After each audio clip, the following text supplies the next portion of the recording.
Gisiradan ang Fort San Pedro ug wa napasudli og mga turista. Delikado na nga mahugno ang kuta nga panahon pa sa mga katsila human sa linog. Financial aid gitanyag sa nasudnong kagamhanan alang sa makuti nga restoration sa mga nangagubang simbahan. Ryan Sorote, Suginlimi. Kisugda na sa Archdiocese sa Sugbo ang pag-assess sa mga simbahan nga naapektahan sa kusog nga linog. Nangalangay ang assessment sa ocular inspection sa Commission for the Cultural Heritage of the Church tungod sa nagpadayong mga aftershocks.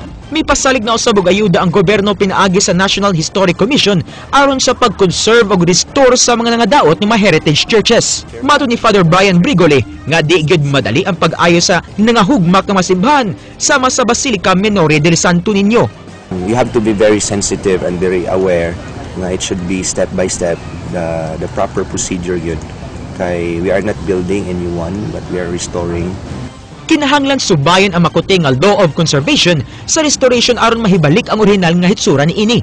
Lakip sa mga apektado ang Cebu Metropolitan Cathedral, makig-alay usab ang Archdiocese sa Sugbo sa mga kapariang Agustino kinsa mo'y tigduma sa Basilica. In their case, they have the direct authority and sa ilaha kay under man sa ilahang province, you have to coordinate.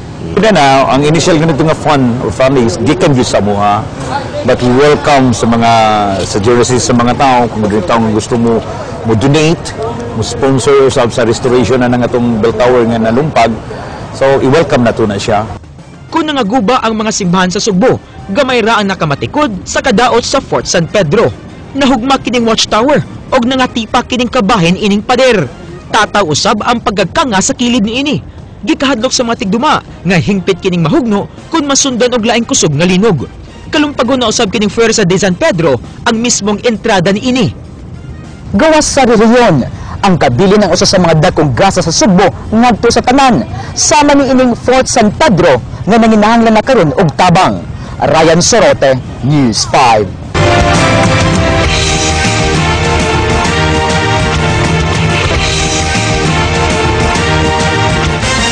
Posibleng mapospone ang barangay election sa ubang bahin sa lalawigan sa Bohol tungod sa kadaot nga nahimo sa linog. Dinhi sa dakbayan sa Sugbo, kung dili magamit ang mga classroom sa election kay naguba sa linog, mahimo nga ibalhin kini sa laing lugar sa barangay. Andrea Patenya, Suginlimi. Human sa grabing kadaot nga hatod sa linog sa nagkalain-laing bahin sa Kabisayan, usa sa mga gikabalakan karon mao ang posibleng postponement sa barangay elections karong Oktubre 28. Usa sa mga kwestiyon karon mao nga kung asa ipahigayon ng eleksyon, kung daghan sa mga tunghaan ang nakahiagom og kadaot, rason kun nganong suspendido gihapon ang klase sa mga pampublikong tunghaan sa probinsya hangtod ugma. Base sa inspeksyon sa Cebu City Engineering Office ug sa Local School Board, pipila na ka mga tunghaan ang ilang nahukmang peligroso tungod sa mga liki. Kini naglangkob sa Punta Princesa Elementary School, Tisa 1 ug 2 Elementary School, Don Sergio Osmeña Senior Memorial School, Labangon Bliss Elementary School ug Ramon Duterte Memorial Day High School. Apan mato di Cebu City North District Election Officer Marshall Sarno, bisan pa man sa maong mga kadaot, wa pa siya nadawat nga mando sa postponement sa eleksyon sa Sugbo ug gani kung di magamit ang classroom sa piniliay, mahimong gamiton ang mga barangay gyms. Siyempre, di man na. In fact, na election sa una, nag-held sa gym. O sa lahong ginuliro ito nga kuan. So, pwede as long as namangyato ni mga watchers.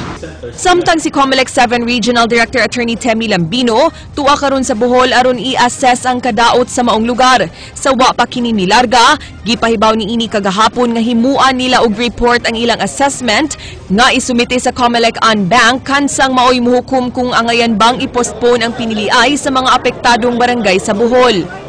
It's one of the grounds for the postponement of election. Example, if a certain area or a certain municipality, city, or a province is damaged by force majeure such as earthquake, typhoon, or any force majeure which would make that area, which would make the election in that area physically impossible.